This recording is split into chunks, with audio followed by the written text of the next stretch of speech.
అందరికీ నమస్కారం. ఉమ్మడి తూర్పుగోదావరి జిల్లా రామచంద్రపురం మండలం వెల్ల గ్రామంలో పురాతన నుండి ఒక ప్రాచుర్యం పొందినటువంటి కామెర్ల మందు ఉంది. అక్కడ వెల్లలో ఇస్తూ ఉంటారు. వెల్ల కామెర్ల మందు అంటుంటారు. ఇది చాలా ప్రాచుర్యం పొందిన ఆంధ్రప్రదేశ్ రాష్ట్రంలోనే కాదు, ఇతర రాష్ట్రాల నుంచి రావటం, ఆర్టీసీ బస్సు కూడా ప్రత్యేక బస్సులు నడపడం చాలా సుదూర ప్రాంతాల నుండి ప్రతి ఆదివారం వెల్ల గ్రామం ఒక తిరునాళ్ళలా ఉంటుంది. ఆ వీధంతా అంత ప్రాచుర్యం పొందింది ఈ మందు. ఈ మందు 1920 సంవత్సరంలో పూజ్యులు పెద్దలు శ్రీ గుండెబోగుల సూర్యారావు గారు ఈ కామెర్ల మందు ఇవ్వటం ప్రారంభించారు. 84 వరకు వారు జీవించున్నారు. 1984 సంవత్సరం వారి మరణానంతరం వారి సంతానం నాగయ్య కాపు గారు, స్వామినాయుడు గారు, వారి కుమార్తె వీర్రాజమ్మ గారు వారు కూడా ఈ మందు ఇవ్వడం జరుగుతుంది. ఇది చాలా ప్రశస్తమైంది, వెరీ పాపులర్. తూర్పుగోదావరి జిల్లా కాదు, ఆంధ్రప్రదేశ్ రాష్ట్రంలోనే వెరీ పాపులర్ మెడిసిన్ ఇది. చాలామంది జిల్లా జడ్జిలు వస్తూ ఉండేవారు వారి దగ్గరికి. మరి జిల్లా కలెక్టర్లు వచ్చిన సందర్భాలు ఉన్నాయి, ఇంకా పెద్ద పెద్ద ఉద్యోగులు వచ్చిన సందర్భాలు ఉన్నాయి.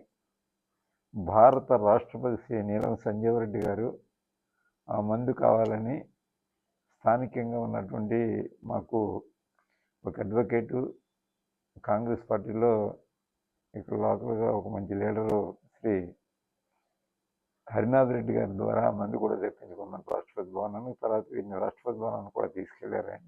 అంటే దానికి ఎంత ప్రాచుర్యత ఉందో అర్థం చేసుకోండి.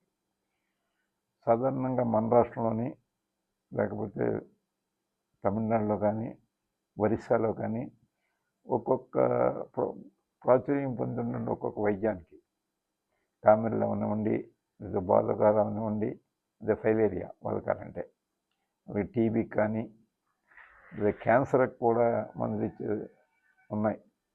అలాగే హైదరాబాద్లో చేప మందు కానీ ఇవన్నీ కూడా ట్రెడిషనల్గా దశాబ్దాల తరబడి, ఇంకా గట్టిగా మాట్లాడుకుంటే శతాబ్దాల తరబడి వారి కుటుంబాలు ఇలా ఇవ్వటం అనేది జరుగుతూ ఉంటుంది. అంటే ప్రజలకు అపారమైన నమ్మకం లేకపోతే ఇన్ని రోజులు సస్టైన్ కాలేదు ఏ మందు కూడా. ఇన్ని రోజులు సస్టైన్ దాదాపు ఇప్పుడు సెంచరీ సెలబ్రేషన్ చేస్తూ ఉన్నారు. అభినందిస్తూ ఉన్నాను నేను. ఆ సెంచరీ సెలబ్రేషన్స్ అతి చౌకగా, అంటే మా చిన్నతనంలో అయితే మేము స్కూల్లో చదువుకున్న రోజుల్లో అయితే 10 పైసలు తీసుకునేవారేమో ఆ రోజుల్లో. అంతకంటే ముందు నుంచి కూడా దమ్మిడి అనేవారు పూర్వం, కానీ అనేవారు, అర్ధన అనేవారు. అక్కడి నుంచి ప్రారంభించి ఆయన చనిపోయేటప్పటికి 25 పైసలు తీసుకున్నారు ఆ మెడిసిన్ ఒకటి. ఆ మెడిసిన్ కాస్ట్ అంత కారు చౌక. ఆయనే డబ్బు సంపాదించాలని అభిలాష ఉంటే వెల్ల గ్రామం కాదు, రామచంద్రపురం మండలంలోనే సగం గ్రామాలు కొనేద్దాడు ఆయన. అంత జనం వస్తుంటారు ప్రతి ఆదివారం కూడా. ఎప్పటికీ అలాగే కొనసాగుతుంది వారి చేసిన దానికి. ఇది 3వ తరం కొనసాగుతుంది. ప్రతి ఆదివారం ఇప్పటికీ కూడా స్పెషల్ బస్సులు నడుపుతూ ఉన్నారు వెల్ల గ్రామానికి. నిజంగా మరి అంత ప్రాచుర్యం గల మందు మా ప్రాంతంలో ఉన్నందుకు మరి మేమంతా కూడా సంతోషిస్తున్నాం. మాకు కూడా ఎవరైనా తెలిసిన వాళ్ళు చెప్తూ ఉంటారు, నేను రాలేకపోతున్నాను పంపించమని. ఏ బస్సుకో ట్రైన్లో ఎవరైనా వెళ్తుంటే ట్రైన్కి ఇస్తుంటాం, మనం తీసుకుని వెళ్ళి. అంటే వైద్యం